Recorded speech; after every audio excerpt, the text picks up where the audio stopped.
Hello, so I will be doing a bit of a voiceover this time in an effort to keep the video not an hour long since I talk too much, but I am just vacuuming a bit here in preparation to paint this floor. I will be using Kilz Restoration Primer, although I'm sure that the company Kilz probably does not officially recommend the use that I am using it for.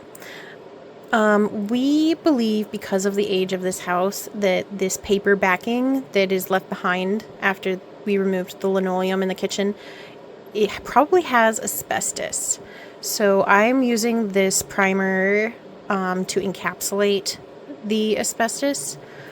But, this is my disclaimer here, I am doing this in a house that I plan to live in. If you have something like this going on in a house that you are flipping, or if somebody else is intending to live there, you have to do it the right way, which I'm not doing. The right way would be to actually test it so that you are 100% if it has asbestos or not. And then second, you have to either encapsulate it properly using real stuff that is recommended for encapsulating asbestos, or you need to abate it properly. My dad and I did do some research into actual encapsulation paint, and it's only available in a 5-gallon bucket, and it's expensive, and it's not available locally anyways. But I'm the one who plans to live here. So, and you can probably see around a lot of the edges that I didn't try that hard. I mean, I was able to get pretty close to a lot more of the edges on the second and third coats, but I wasn't trying that hard because most of that paper was in towards the middle, especially in these couple of spots where there were cabinets, so we didn't have to worry about the paper at all. And I didn't do this spot because we plan to replace this anyways because of this right here. So we plan to replace this. And so yeah, I tried to overlap it just a hair. But, and then so I did end up touching the walls and even the trim with a lot of paint. But I don't care because all of that is going to go anyways once I finally do my kitchen, including that entire trimmed out doorway. Because I'm hoping, based on how everything looks, I'm hoping to widen out that doorway a bit. I can't get rid of it entirely because that is a low-bearing wall all the way across the house. But I can widen it out a little bit, at least a few inches on either side, and that might make a big difference. Even that door is going to go at some point. The only thing I didn't want to touch with paint was this door because it's brand new. So yeah, and you can see from the video, and even you can see a little bit here, that I did overlapped some paint on that a little bit and a little bit over here. The main thing is, I mean, I tried not to get too much paint onto the hardwood, but I plan to cover this up. I know a lot of people probably don't like that idea, but it's my house. But if something changes and somebody wanted to refinish this hardwood, they would have to sand it down anyways. So most of the paint will sand down. There will be a little bit in the grooves and stuff that won't, but there will always need to be a transition strip here that should cover up a lot of that anyways. Let's see. I did end up moving this outlet box down a little bit. I mean, it's a little bit deceiving in the video here, but I put a level on it and it is perfect now.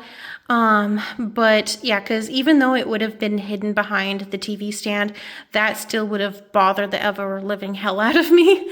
And since I had planned to have a drywaller come in anyways to fix this wall that looks like it has really bad acne scars, that little bit of an extra hole will be a super easy fix for him. So the original plan was to remove the drywall on this wall once we got to do the living room project, but because we did the bathroom, it's less important now to do this side because there was only one thing two things, I guess, in there that we needed to do in this wall, and we were able to access it from the opposite side then. He hasn't replaced that box yet, but he ran a wire up to it from the basement and then he'll replace the box later on once we do the living room.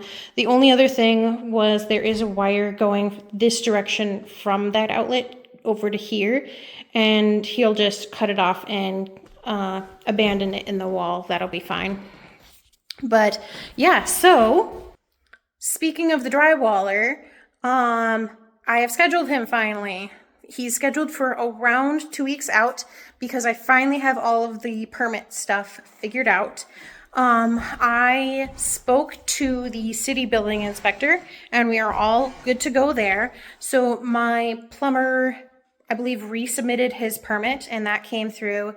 And my dad and I were we had the plumber do the supply lines for the temporary laundry tub in the basement.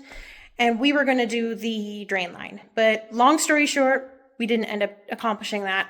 And so I asked the plumber, hey, can you do that too? And that was like a 2-minute thing probably for him, especially because it's only going to be a temporary spot for that. But the plumbing inspector was also able to come yesterday when he was here. So that's all good. So my electrician then, I've been speaking with his wife because I work with her, and she said that he did pull a permit with the state, but I'm a little bit confused, I guess. And so I need to talk to my electrician himself just to clarify all of my questions before I start closing up walls. But separately, the state electrical inspector wants to see my house anyways. He left a card on my door about 2 weeks ago now, and I didn't call him back yet because I wanted to iron out my permits first. But the card said that he wanted to see the work done by a different electrician under Clean Tech. That was 2 years ago that Clean Tech was here. So before I called him, I was thinking, well, maybe it's just that he was trying to get a hold of somebody and he saw that the house changed hands. So, maybe I can get a hold of this lady now. Because even my realtor because my realtor ended up representing both of us, even she didn't have his cell phone number. So, but I believe after chatting with him, I believe it's just coincidence. He said that he's been trying to get a hold of somebody for at least 6 months because it was permitted, obviously, but they just never had it inspected. And yeah, he's been trying to get a hold of Clean Tech. They've been trying to get a hold of somebody for him, supposedly, but they just haven't gotten back to him. And so he just finally left a card, decided to try and leave a card on the door. And it's just coincidence that it happened to be a new homeowner now. Because I'm thinking if he would have left the card on the door for the previous homeowner, I kind of doubt that the previous homeowner would have seen it. Because, for multiple factors here, the previous homeowner, I don't know how often they were actually checking on the house because they haven't lived here in at least 8 years. But another factor there, it had actually fallen off. And so the wind probably would have blown it away after another day or so. But anyways, so I have him scheduled on Monday. He wants to see so Clean Tech, the electrical that they did was the breaker box downstairs that was replaced. And yeah, that's where it's like, I feel like I struck gold there because not only is the basement gutted now, so it's a blank slate, and probably lowered the cost of the house. Because there's less finished square foot now, but I feel like I struck gold though, because now there's a brand new furnace, a brand new water heater, and a brand new breaker box. So that is awesome. But, so I was planning on putting the rock wool insulation in those interior walls. I plan to use that for sound insulation. But I should wait until the electrical inspector comes through and make sure all of that is ironed out, because I don't want to put, if I put rock wool insulation in the walls, that's just something they would have to move it to be able to see the electrical stuff possibly. So let's just leave that out until we are 100% sure that that is good. But then I should be able to do it after work during the week, next week, or next weekend, so that it's done before my drywaller is ready to come in here. Yeah, so now that I've accomplished this stuff today, I have no idea what I'm doing tomorrow. Probably nothing video worthy. But I think that's all I have to comment about right now. So, good night.